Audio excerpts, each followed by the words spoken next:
yeah! Today on Hillbilly Voodoo, we're going to turn this super wore out tire that we found in the garbage into this stupidly awesome off-road tire for nothing.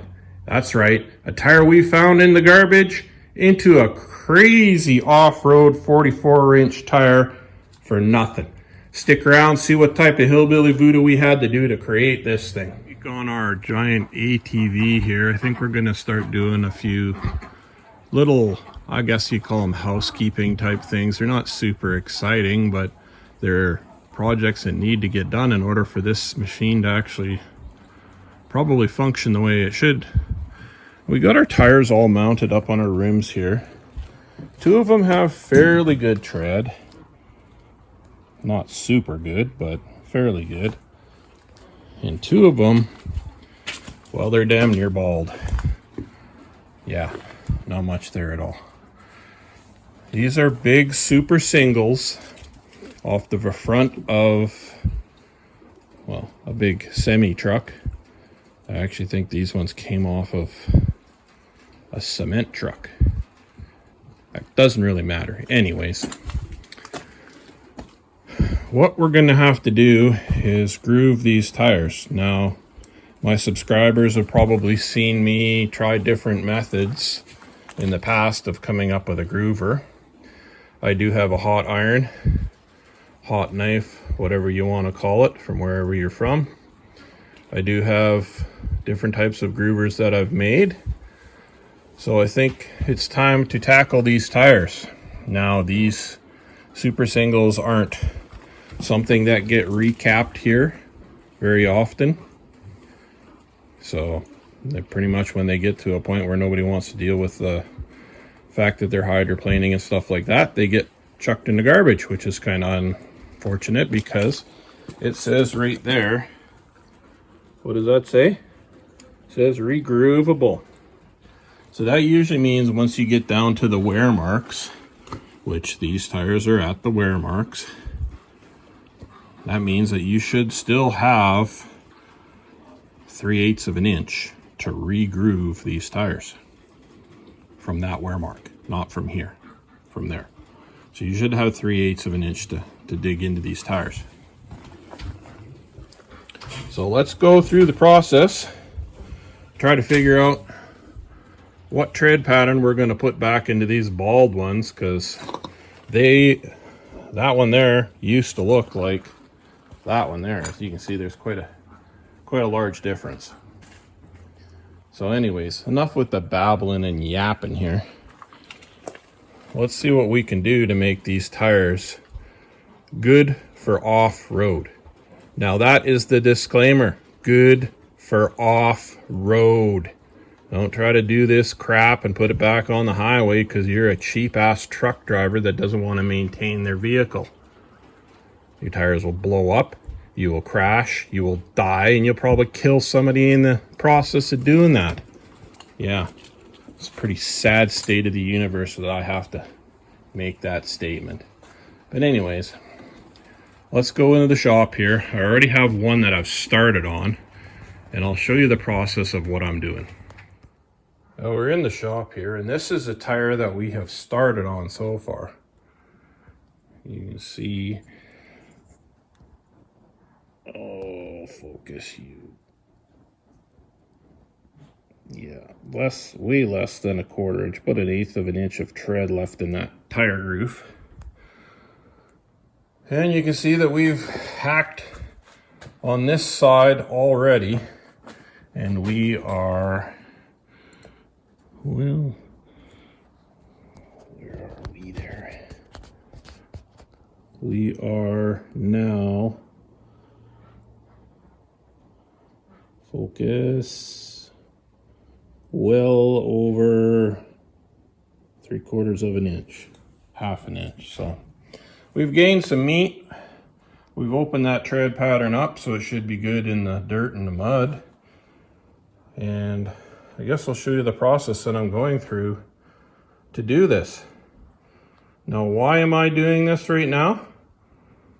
Instead of working on the mini bike or the Sherp or more of that out, because my brain is really tired and I can't think anymore. So I'm just gonna do something that's stupidly repetitious. And it's probably using more grunt force labor than I need to be exerting right now, but it's one of those things. Yeah. It's that time of the year again, you know, getting on to the going back to school time of the year. The stupidest thing is I haven't been in school in well over 30 some odd years now. And I still get that twitch every time, every year, right around this time. The what's going to happen when you get back to school? Are the other kids going to notice the fact that your new clothes are the ones that their parents took to the thrift store? Are the teachers going to be cool? Is your lunch going to be the kind of lunch that everybody wants to have? Stupid shit like that. That stuff scars a person. It's kind of funny how, yeah, like I say, well over 30 years I haven't been in school, and I still get this stupid feeling right about now. So instead of thinking, we're just going to do this week. Yeah. Like that's going to work out. But anyways, we're going to try that. Now for this project, we are using my ideal heated knife. I don't know what's so ideal about it. This particular one is, I would say, at least 30 years old now. Replaceable razor blades that are in there. The only problem is I don't have any replaceable blades right now, so we are sharpening this one on a fairly regular basis with a file. I think that I'm going to try to make some type of different blade because this one's getting pretty mangled, or I might dig around in the toolbox to try to find one that's old that's a little bit better. But anyways, that right there is what we make those lines right there with. And we are using one of those cheap crafting vibrating saws with the scraper blade. Yeah, right, scraper blade. What the hell, you scraping a tire? No, that scraper blade vibrates back and forth. And it's really sharp. Well, it's not super sharp right now, but we sharpen it up every few cuts, and that's what's taking the large chunks out of there.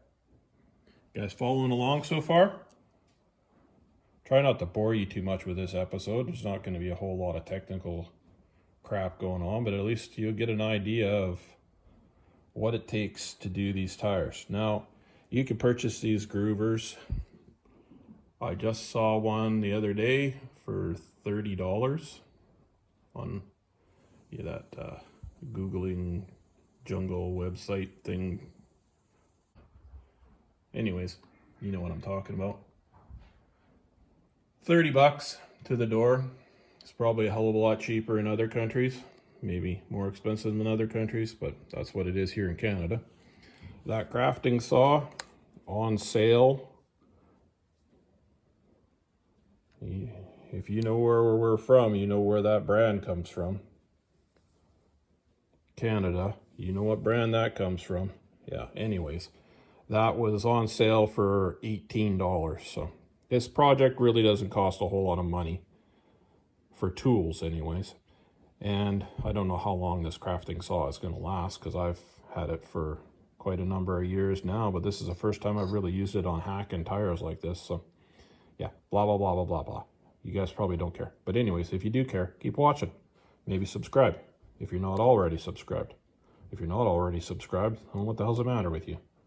Anyways, let's start chopping on this tire, and I'll show you how not easy it is. You see guys grooving big, huge boggers and stuff like that? Those tires probably, well, doing new ones is easy. New rubber is soft. Doing old rubber that's been rolling down the road for, Oh, I'd say those tires probably got 200,000 kilometers on them. Yeah, that tire, those rubber, that rubber's super hard. So I'll show you what it takes. Remember, I'm a pretty big guy, and I use my body weight for pretty much everything because I'm not that strong. But anyways, I'll show you what it takes to do these tires up.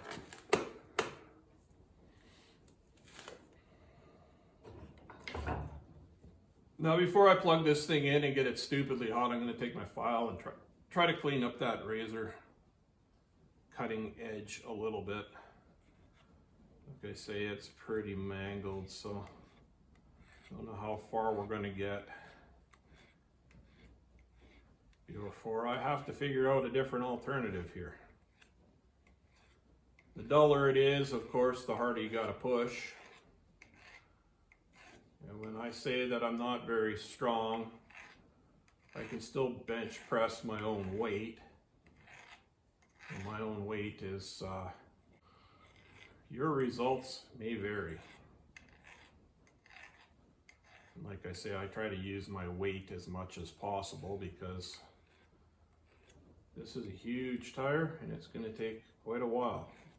I've already been working on this one for, I would say probably about 5 hours, 4.5, 5 hours. Sure, it would be a lot quicker if my tools were more agreeable.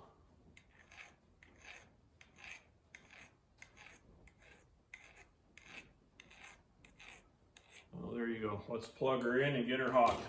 Now, while I'm waiting for my iron to heat up here, I'm going to take chalk and mark where I want to cut my lines. Why am I marking it and not just winging it? Because like I said, I don't want to think, I just want to do. And if I mark it like this, then when I start getting into the repetitious part, which you're going to see here in a minute, I don't have to think no more. I just have to do. Yeah. Do. Don't think or it'll turn to do.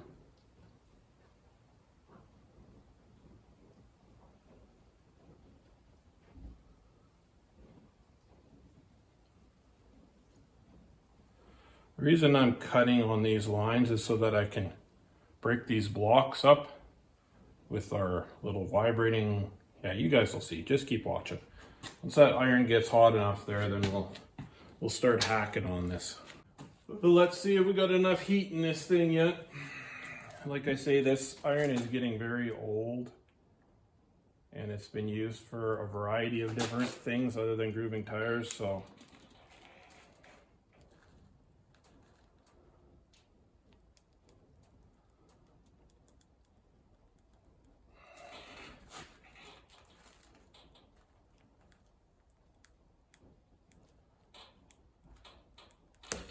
you see I'm using my body weight. I'm not using my arms, because if you had to do this however many times going across this tire just using your arms, I think you would feel like crap at the end of the day. Not that you're not going to feel like crap, but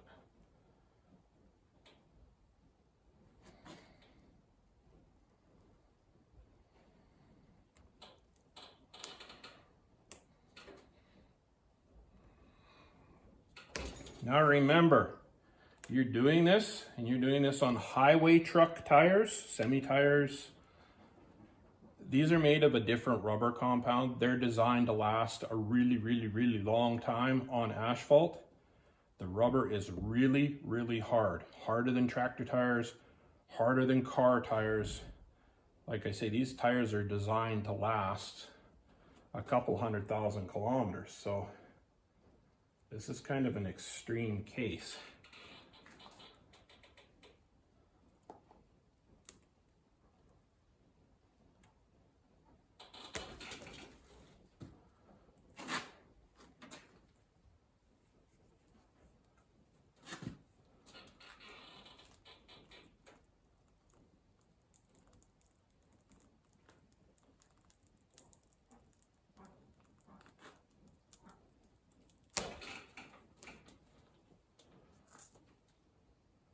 You notice I'm using my mask to push because I have a broken thumb right now and it doesn't really like pushing, so.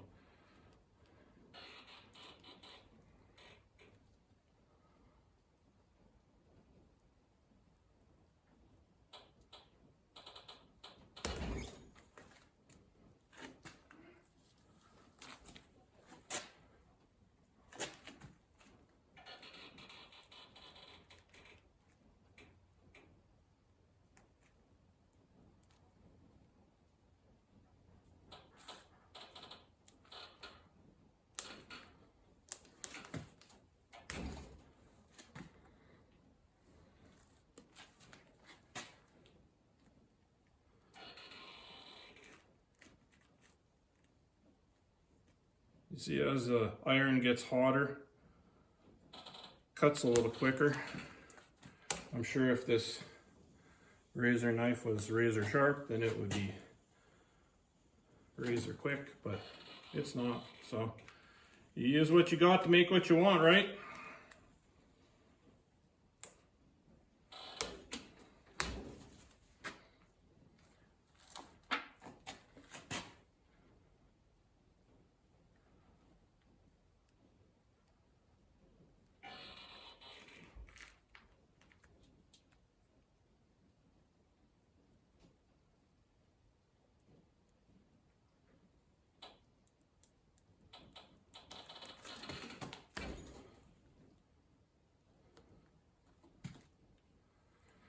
Well, I'm gonna keep going around here until either my blade gets too dull that it's not gonna do anything, or until my back gets too sore, my arms get too sore that I'm not gonna do anything. And then we'll bring you back and show you how we cut the chunks out. Now I've got all the grooves cut in the side here. Well, not all of them. Quite a bit of them. Probably 3/4 of the tire before I ran out of stamina and my blade ran out of sharpness. So I'll let that thing, excuse me, I'll let that thing cool down there now for a while, and then I can sharpen it back up again without burning my fingers. So let's take our crafting saw and we're going to remove that lug and that lug and that lug, just like we did here. Now I am in no way concerned about cutting too deep. Why? Because I'm using this off-road and there's steel belts in here, so those steel belts will stop me before I cut too deep into there. Like, you'll see the steel belting. There's a few places where, I don't know, right there where I've got a little too deep, but anyways, it doesn't really matter because these are being used off-road and I'm trying to reduce, well, as much weight as I possibly can out of them without making them not have any grip. The amount of rubber I've taken off so far is a little bit bigger than a waste paper basket, probably 15 pounds. These sidewalls are super, super thick, so I think I might actually try to take more out of the sidewall like I did here. Come down even farther, maybe go even deeper. But let's get these chunks out of here, and then we can decide how much more we're going to remove out of this tire. I guess we're kind of at a, we'll get it roughed out and then we'll start tuning on it. Does that kind of make sense to you? Well, that's the route we're going anyway, so here we go. First thing we're going to do here is put an edge back on our little scraper. We're going to precision hone this. Yeah, right. We're not going to precision anything.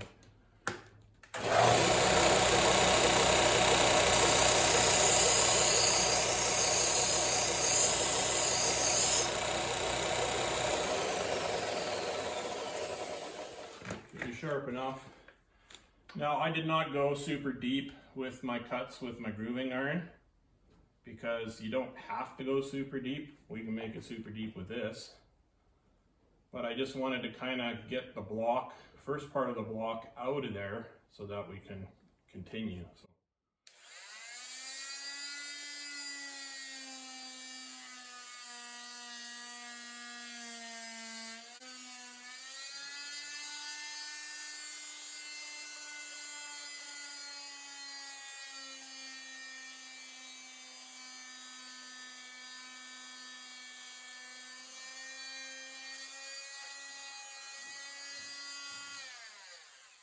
Now I'm really not pulling up on that rubber at all. It's just kind of peeling it off because, like I say, my thumb is broken, so there's not really gripping on. That's how quick this thing will take the rubber off.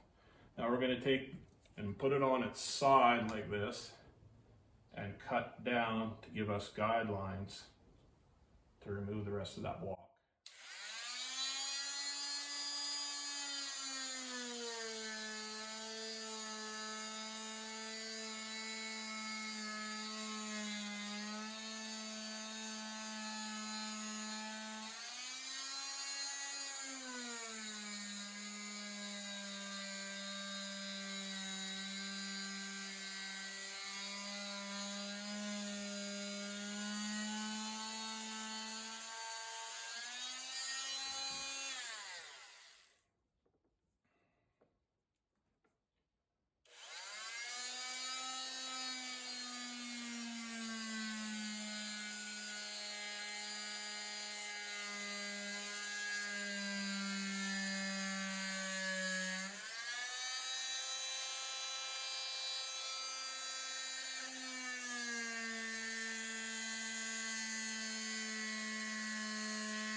And there's what's left of our block.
Okay, let's do a little bit of first aid here, because yeah, tire cutting tools are sharp. Now we got another messed up thumb.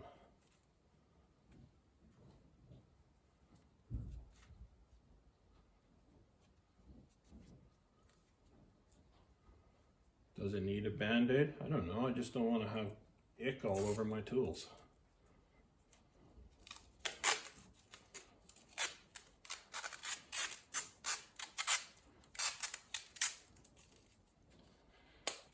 Probably won't be able to stick that up our nose now, will we? Oh, let's get back to work here.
Well, I finally got all the side lugs of our tire chopped out there.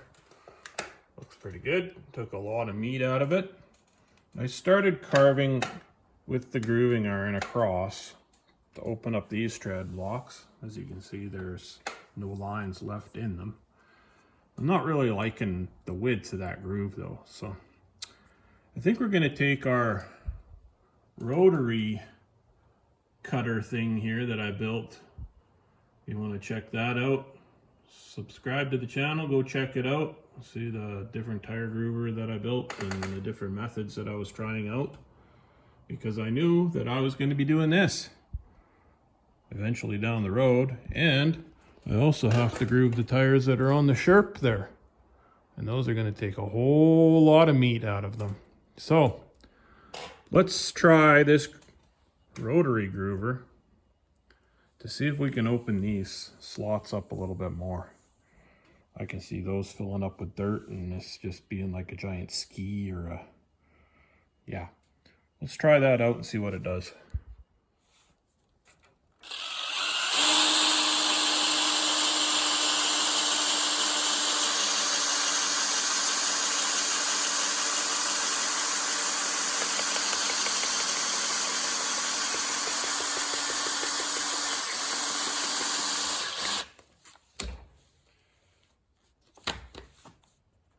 Yeah, I think I'm liking that way more than the skinny little grooves. So keep going here and see what it looks like.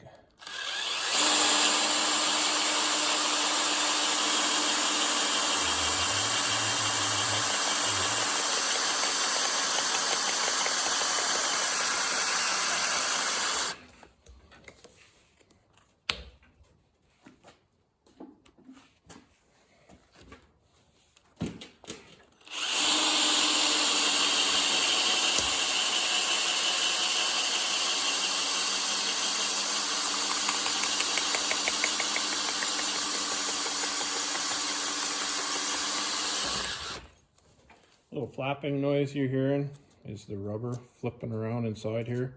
Comes up and releases out through that hole.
I got our tire cut here more or less to the point where,